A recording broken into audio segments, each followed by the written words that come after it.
This isn't your home anymore. The coffee maker died at exactly 11:47 p.m. on a Tuesday, which seemed about right for how my life was going. I stood there in my boxers and a ratty MIT t-shirt, staring at the machine like it might resurrect itself through sheer force of my disappointment. That's when my phone buzzed with a credit card alert that made my stress level spike higher than the caffeine I wasn't getting. Charge, $847.50, Lakeside Resort and Spa, Burlington, Vermont. My wife Marina was supposed to be in Boston for a client presentation. Last I checked, Boston wasn't in Vermont, and her advertising agency sure as heck didn't have an $847 per night entertainment budget. I'm Nate Morrison, 41 years old, and I fix other people's computer problems for a living. I've got a decent eye for patterns, inconsistencies, and things that don't add up.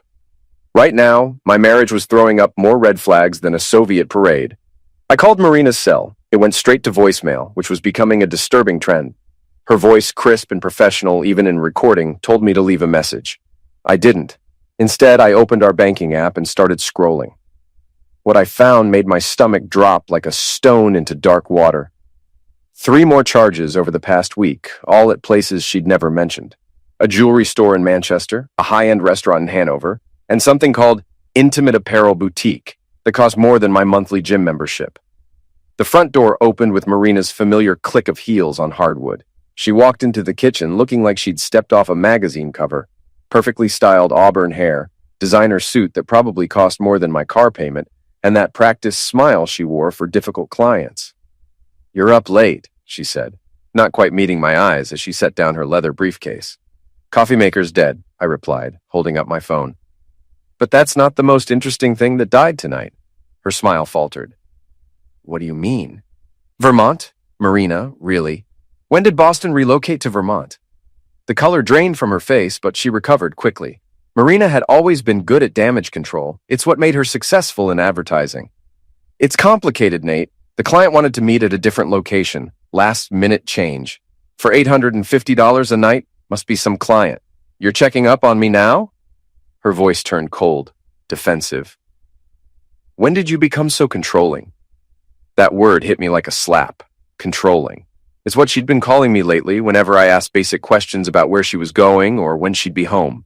Apparently, giving a single thought about your spouse's whereabouts was now considered toxic behavior. "I'm not controlling, Marina. I'm confused. There's a difference." She moved to the refrigerator, pulling out a bottle of wine like this conversation required liquid courage. "I can't do this anymore, Nate." "Do what?" "This?"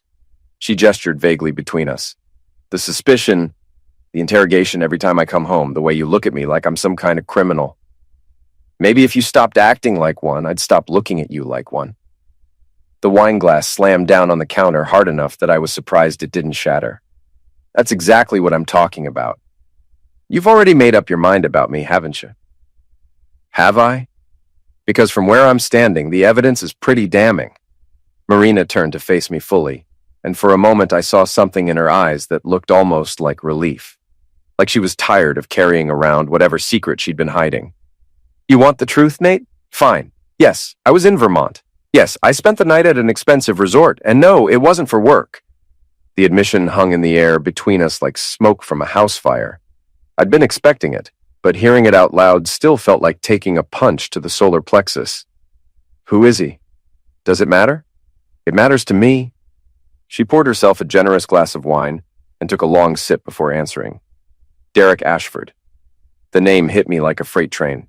Derek Ashford, her business partner at the agency. Derek Ashford, who'd been coming to our house for dinner parties and barbecues for the past 3 years.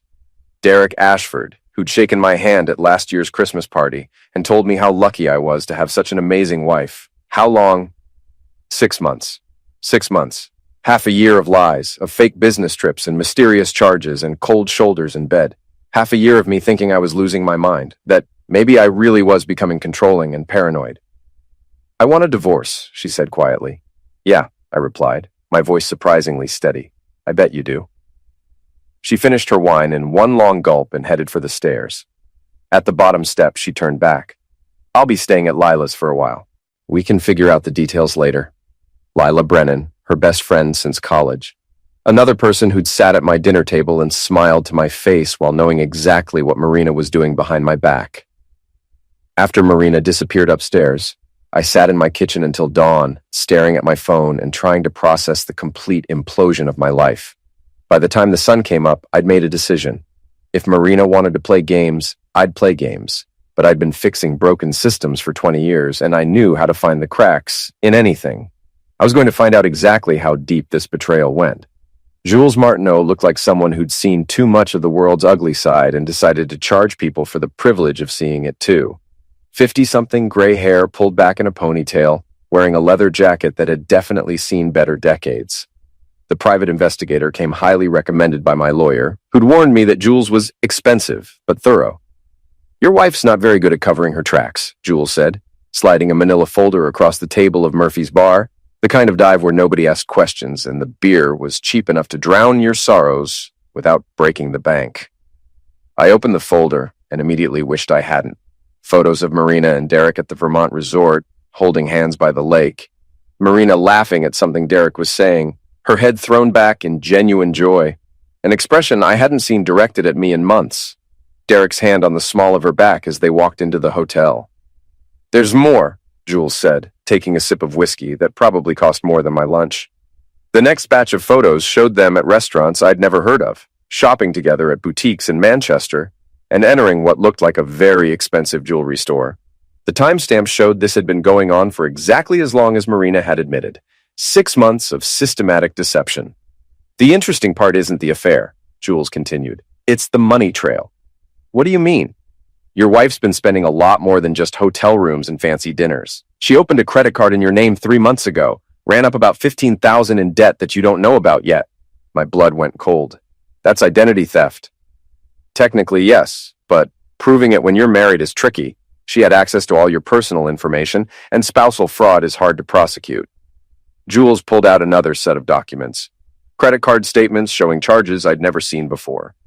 Designer clothes, expensive meals, a weekend trip to Montreal, and something that made my stomach lurch. A charge to a medical clinic for $800. "What's this one?" I asked, pointing to the medical charge. Jules' expression grew grim. "That's where it gets complicated, Nate. The clinic specializes in women's reproductive health. Based on the timing and the amount, I'd guess it was for a procedure she didn't want you to know about." The implication hit me like a physical blow. Marina had gotten pregnant, whether by me or Derek, I'd never know, and had terminated the pregnancy without saying a word, using my money to pay for it. Jesus Christ. "It gets worse. Your wife's been meeting with a divorce attorney for the past month. She's planning to take you for everything she can get, claiming you were emotionally manipulative and controlling. She's building a case that you isolated her from friends and monitored her every move." I laughed, but there was no humor in it. "Isolated her from friends? Her friends have been helping her lie to me for months." "Speaking of friends, you should know that Lila Brennan has been actively encouraging this affair. I've got text messages between them where Lila is pushing Marina to leave you and follow her heart with Derek." Jules slid a phone across the table. Marina's old iPhone that she'd apparently thrown away when she upgraded. "Found this in their dumpster. Amazing what people think is permanently deleted." I scrolled through the recovered text messages, each one a fresh knife to the gut. Lila: "You deserve to be happy, Marina. Nate's been holding you back for years." Marina: "I know, but it's complicated. The house, the finances." Lila: "Derek can take care of you. He's successful, ambitious, everything Nate isn't." Marina: "Sometimes I think about what my life would be like if I'd never married him." Lila: "It's not too late to find out." The messages went on for pages, with Lila systematically poisoning Marina against me while encouraging her to pursue Derek. It was like watching a slow-motion assassination of my marriage, orchestrated by someone I'd considered a friend. "Why?" I asked. "Why would Lila do this?" Jules shrugged. "People have their reasons. Maybe she's jealous of what you and Marina had. Maybe she's got her own agenda. Either way, she's been pulling the strings on this whole thing." I closed the phone and pushed it back across the table. "What do you recommend?" "Legally? Document everything, protect your assets, and prepare for a nasty divorce. She's going to try to destroy you financially and personally." "And unofficially?" Jules grinned, and for the first time since this nightmare started, I felt like I had an ally. "Unofficially, your wife and her friends have been playing a game where they know all the rules, and you don't. Time to change the rules." That night, I sat in my home office surrounded by printouts of bank statements, credit reports, and text messages. Marina was still staying at Lila's, and the house felt like a mausoleum, full of memories of a life that had apparently been a lie. I started making lists: Marina's vulnerabilities, Derek's pressure points, Lila's secrets. If they wanted to play dirty, I'd show them what dirty really looked like. But first, I needed to understand exactly how deep this conspiracy went, and I needed to protect myself from whatever legal and financial ambush they were planning. I opened my laptop and started typing. If Marina wanted to paint me as threatening and controlling, she'd need evidence. Time to make sure that evidence told the right story. The game was just beginning. The Pinnacle Advertising Agency occupied the top 3 floors of a gleaming glass tower downtown, the kind of building that screamed success and charged accordingly. I'd been there dozens of times for Marina's office parties and client events, always feeling slightly out of place among the creative types with their expensive haircuts and ironic vintage clothing. Today, I felt perfectly at home. I'd spent the past week putting my plan into motion. First, I'd legally separated our finances, moving my direct deposits to a new account that Marina couldn't access. Then, I'd canceled the credit card she'd been using for her affair, which had resulted in a furious phone call that I'd let go to voicemail. But the real masterstroke was the anonymous tip I'd sent to the agency's biggest client, Hartwell Industries, along with photos of Marina and Derek's romantic getaways. Apparently, Hartwell's CEO was a conservative family man who didn't appreciate his advertising team using company funds for extramarital affairs. The elevator dinged as I reached the 20th floor, where Marina's corner office overlooked the city. Through the glass walls, I could see her in an animated discussion with Derek and their boss, Mr. Kim. From their body language, it wasn't going well. Nate? Marina's assistant, Jessica, looked surprised to see me. Marina's in a meeting right now. That's okay. I'll wait. I settled into one of the uncomfortable modern chairs in the reception area and pulled out my phone. Jules had sent me another batch of text messages recovered from Marina's phone, including some particularly damaging exchanges with Derek about how they were going to handle their Nate problem after the divorce. The meeting broke up 20 minutes later, with Derek storming out and Mr. Kim looking like he'd swallowed something unpleasant. Marina emerged looking pale and shaken. "What are you doing here?" she asked. "We need to talk." She glanced around the office, clearly not wanting to make a scene in front of her coworkers. "Fine. My office." Marina's office was a shrine to her success. Awards on the walls, photos with celebrities and politicians, and a view that probably added 50 grand to the rent. She closed the door and turned to face me. "If you're here to cause problems, Nate, I'll call security. Relax. I'm just here to return something that belongs to you." I pulled out a small velvet jewelry box and set it on her desk. Marina's face went white. "Where did you get that?" "Same place you did, Brennan Jewelers in Manchester." Funny thing about expensive jewelry stores, they keep very detailed records of their transactions, including the fact that you bought this with a credit card in my name. The necklace inside was beautiful. A delicate gold chain with a diamond pendant that had cost $3,000. Based on the text messages Jules had recovered, it was a gift Derek had surprised her with, using my money to pay for it. "That's not what happened," Marina said, but her voice lacked conviction. "Really? Because I've got the receipt right here, along with the credit card statement. Want to explain to me how Derek managed to surprise you with jewelry that I technically bought?" Marina sank into her chair, the fight going out of her. "How did you find out about the card?" "I find out about everything eventually, Marina. It's what I do for a living. I solve problems and find patterns. Your affair was just another system to crack. You're enjoying this, aren't you?" she said bitterly. "Enjoying it? My wife of 12 years has been systematically stealing from me while sleeping with my friend. No, Marina, I'm not enjoying this. I'm surviving it." I reached into my jacket and pulled out a thick manila envelope, setting it next to the jewelry box. "What's that?" "Divorce papers. I'm filing first, and I'm filing for cause: adultery, financial fraud, and emotional cruelty. I've got documentation for all of it." Marina's hands shook as she opened the envelope and scanned the first page. "Emotional cruelty? You're the one who's been spying on me, tracking my movements. Protecting myself from a wife who was robbing me blind. There's a difference. Nate, please, we can work this out. The affair, it was a mistake. I was confused, and Lila kept pushing me to... Don't..." I held up a hand. "Don't blame Lila for your choices. You're a grown woman who decided to betray her husband and steal his money. Own it." Marina started crying, but they were angry tears, not sad ones. You have no idea what it's been like living with someone who treats me like a roommate instead of a wife. When was the last time you told me you loved me? When was the last time you planned a romantic evening or bought me flowers or made me feel like I mattered? The accusation stung because there was truth in it. We'd grown apart over the years, settled into comfortable routines that had apparently become comfortable prisons for her.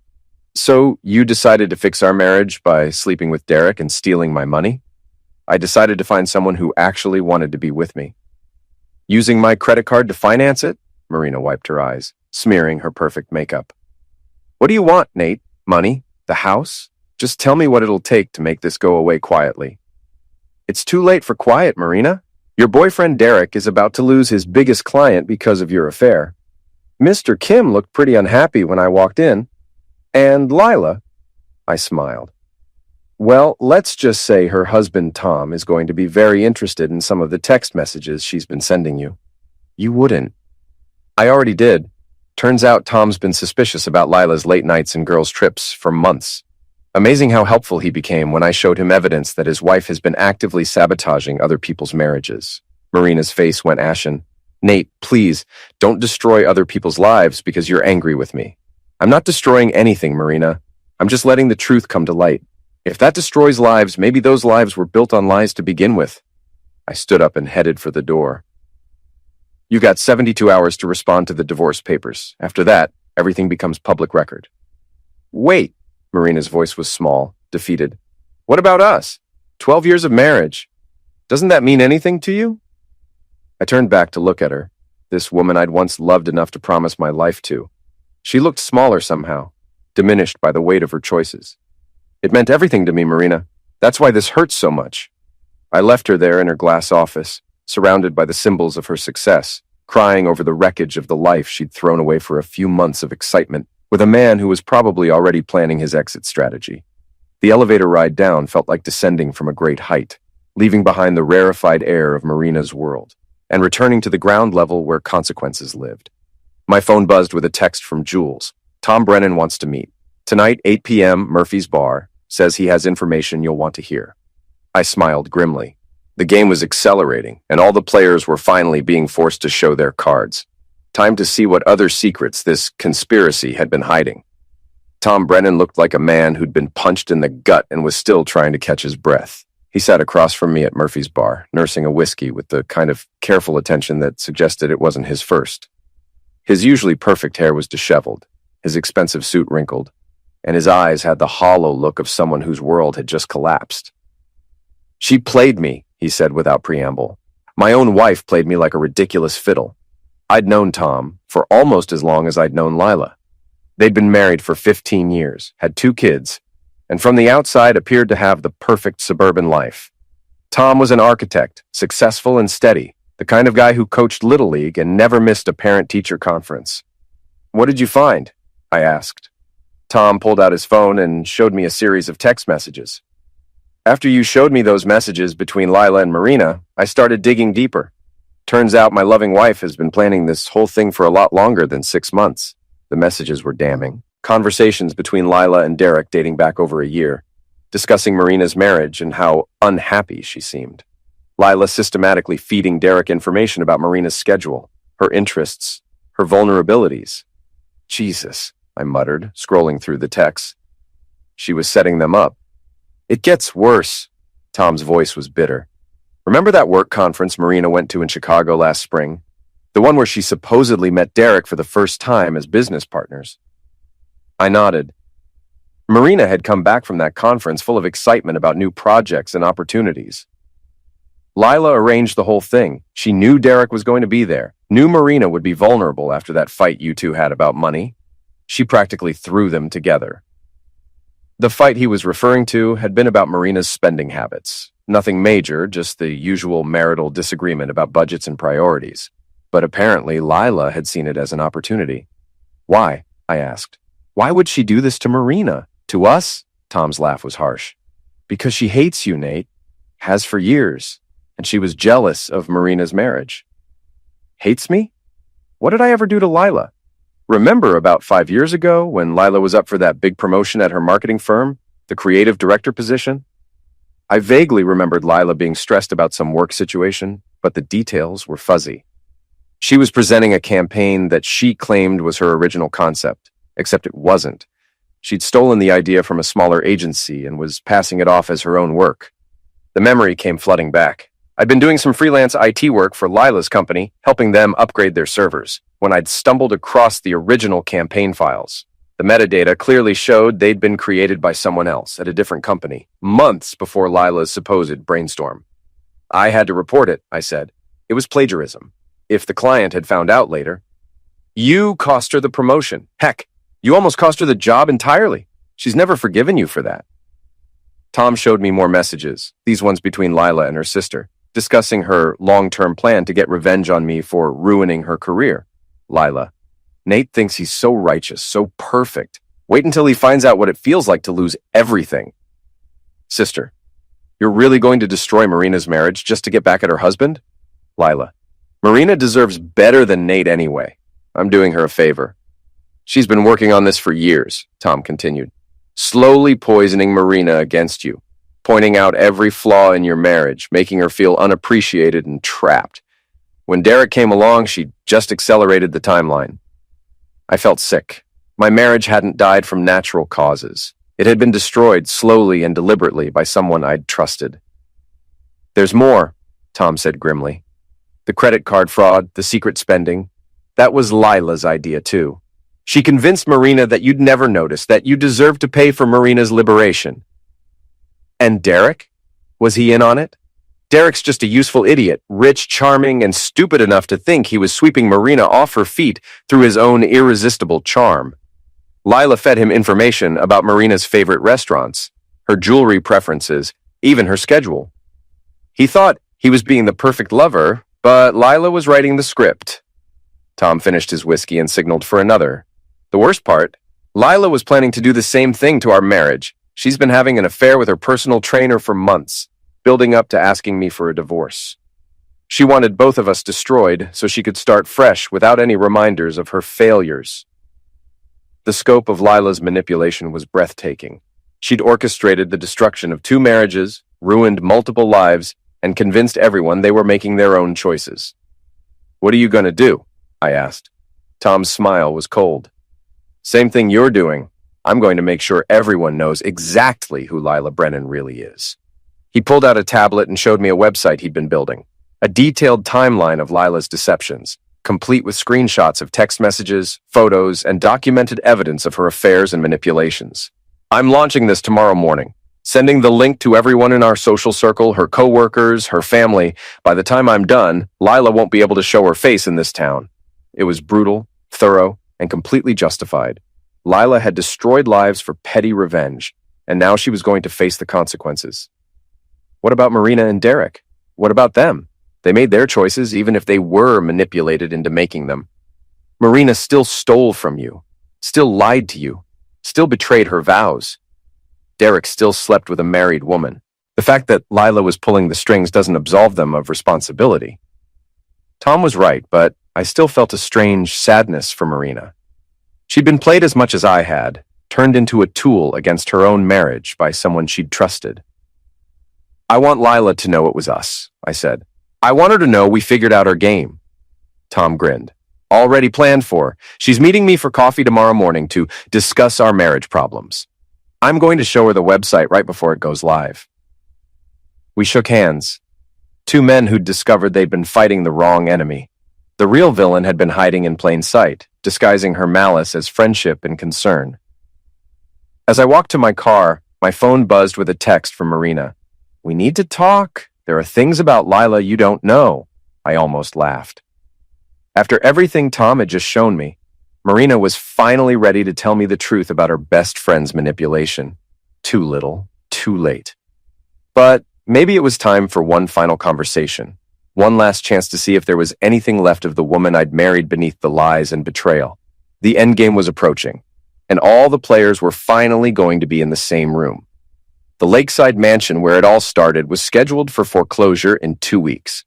Derek had bought it the previous year as an investment property in Love Nest, but the loss of his biggest clients and his suspension from the agency had left him unable to make the payments. The irony was perfect. The scene of my marriage's death would soon be demolished, just like everything else in this mess. I'd arranged for everyone to meet here under the pretense of a final settlement discussion. Marina thought we were going to work out the divorce terms quietly. Derek thought Marina had convinced me to sell him my half of some non-existent joint investment. Lila thought she was coming to support Marina through a difficult negotiation with her estranged husband. None of them knew that Tom and I had spent the past week preparing for this moment. The mansion sat on 5 acres of pristine lakefront property, the kind of place that screamed new money and questionable taste. Derek had decorated it like a movie set, all white leather and glass, with abstract art that probably cost more than most people's cars. It was the perfect backdrop for what was about to happen. I arrived first, letting myself in with the key Derek had given Marina months ago. The security system was still active, which meant I could monitor everyone's arrival and control access to the property. Sometimes it paid to be the IT guy. Marina showed up at exactly 7 p.m., driving her BMW and looking nervous. She'd dressed carefully for this meeting, professional but not cold, attractive but not seductive. She was still trying to manage the optics, still believing she could control the narrative. "Thank you for agreeing to meet here," she said, as she entered the foyer. "I know this must be difficult." "You have no idea," I replied. Derek arrived 10 minutes later, his usual swagger dampened by recent events. The loss of the Hartwell account had been a major blow to his reputation, and rumors about his affair with a married client were making the rounds in the industry. He nodded curtly at me and went to stand beside Marina, a gesture of solidarity that would have been touching if it weren't built on lies. Lila was the last to arrive, and she looked terrible. Tom had confronted her that morning with evidence of her manipulations, and the stress was showing. Her usually perfect hair was pulled back in a messy ponytail. Her makeup couldn't quite hide the dark circles under her eyes, and her hands shook slightly as she set down her purse. "All right," Marina said once everyone was assembled in the main living room. "Let's try to handle this like adults. Nate, what are your terms?" I walked over to the massive wall-mounted TV and connected my laptop. Before we talk terms, I think everyone should see what we're really dealing with. The first image that appeared on the screen was a text message between Lila and Derek from 18 months ago. "Marina seems really unhappy with Nate lately. Maybe you should ask her about it at the Chicago conference." Lila went pale. "Where did you get that?" "The same place I got these," I said, clicking to the next image. More text messages, emails, and photos showing the systematic campaign to destroy my marriage. The evidence was overwhelming and undeniable. Marina stared at the screen in shock. "Lila, what is this?" "I can explain," Lila started, but I cut her off. "No need. It's all pretty self-explanatory. For the past 2 years, your best friend has been orchestrating the destruction of your marriage as revenge for a work incident that happened 5 years ago." I clicked through more evidence. Lila's affair with her trainer, her plans to divorce Tom, her detailed timeline for breaking up both marriages. With each revelation, Marina's face grew more horrified, and Derek looked more confused. "You used me," Marina said to Lila, her voice barely above a whisper. "I was trying to help you," Lila protested. "You were miserable with Nate. You deserved better." "By manipulating me into having an affair? By convincing me to steal from my husband?" Derek finally found his voice. "Wait, you were feeding me information about Marina? Those restaurant recommendations, the jewelry she liked." "You wouldn't have had a chance with her otherwise," Lila snapped, her mask finally slipping. "Marina was too loyal, too committed to her boring marriage. She needed a push." "A push?" Marina's voice was rising. "You destroyed my life. You made me into someone I don't even recognize." The room erupted in accusations and denials, exactly as I'd planned. I let them tear each other apart for a few minutes before clicking to the final slide. It was a screenshot of a website titled "The Truth About Lila Brennan," complete with every piece of evidence Tom and I had gathered. The URL was prominently displayed at the bottom of the screen. "This goes live in exactly 1 hour," I announced. "It's being sent to everyone in your social circles, your coworkers, your families. By tomorrow morning, everyone will know exactly what kind of person you really are, Lila." Lila lunged for my laptop, but I'd anticipated that. I closed it and stepped back, smiling. "Too late, it's automated. Even if you destroy this laptop, the website still launches." "You bastard," Lila snarled. "You self-righteous, vindictive bastard! You think you're so perfect, but you're just as petty and cruel as anyone else." "You're right," I agreed. "I am petty and cruel. The difference is, I'm honest about it. I'm not pretending this is for anyone's good but my own. Marina was crying now, the full weight of her situation finally hitting her. Nate, please. I know I made mistakes, but I was manipulated. Lila used my feelings against me. Yes, she did, I acknowledged. But you still made the choices, Marina. You still decided to lie to me, steal from me, and sleep with another man. Lila didn't force you to do any of that. Derek, meanwhile, was staring at Lila with a mixture of disgust and dawning realization. You played me. All of it was fake. The connection I felt with Marina, the way everything seemed to fall into place. The connection was real, Lila insisted. I just facilitated it. By lying and manipulating and destroying people's lives, Derek shot back. Jesus Christ, Lila, what's wrong with you? That's when Lila completely lost it. She started screaming about how unfair everything was, how she'd been trying to help everyone, how we were all too stupid to see what was best for us. It was the tantrum of someone whose carefully constructed lies had finally collapsed. I pulled out my phone and showed them the screen. And that outburst is being recorded and will be added to the website as a bonus feature. The room went silent except for Lila's heavy breathing. Marina wiped her eyes and looked at me with something that might have been respect. You planned all of this, she said. Every detail. The meeting, the evidence, the timing. I wanted all of you to understand exactly what you'd done and exactly what it was going to cost you. I walked to the door and turned back for one final look at the wreckage. Marina, the divorce papers are final. You'll get what the law requires and not a penny more. Derek, enjoy explaining this to your remaining clients. And Lila, I smiled. Enjoy your new reputation. As I walked out into the cool evening air, I could hear them starting to argue again, their temporary alliance crumbling under the weight of mutual betrayal and blame. The website went live at exactly 8 p.m., and my phone immediately started buzzing with notifications as it spread through social media. By morning, everyone would know the truth about Lila Brennan and her web of lies. It wasn't justice exactly, but it was consequences, and sometimes consequences were enough. I drove away from the lakeside mansion for the last time, leaving behind the ruins of my marriage and the people who had destroyed it. The road ahead was dark and uncertain, but it was mine to travel. For the first time in months, that felt like enough.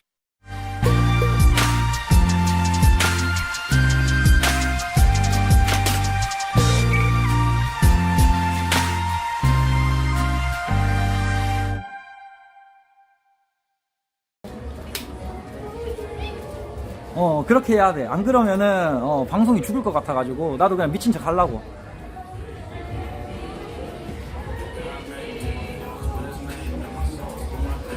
그냥 불도저로 밀어버리려고. 지금 누구야 그 여캠들도 그렇고 남자들도 그렇고 그냥 불도저로 밀어버리려고. 그냥 솔직히 드라군 한번 추잖아? 그러면 그냥 사람들 다 그냥 죽어. 그냥 맞잖아 여러분들. 힌트도 안 돼요. 너무 스포하면 안 좋아. 맞잖아. 그냥 내가 그 드라군만 쳐도 그 사람들 이제 그 정신 못 차려.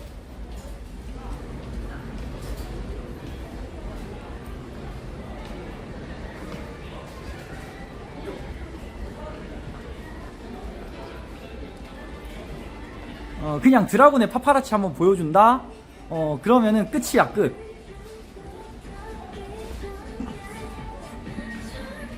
이건 미션이요. 언제 도착이냐고? Right now. 이제 부평역 올라갈 겁니다. 지상으로.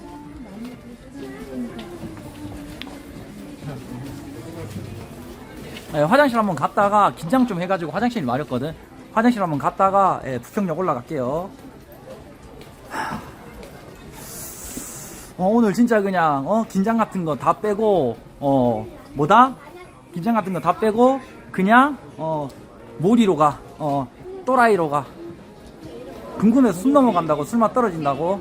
그래, 우리 혜원이한텐 얘기해줄게. 혜원이한텐 얘기해줄게.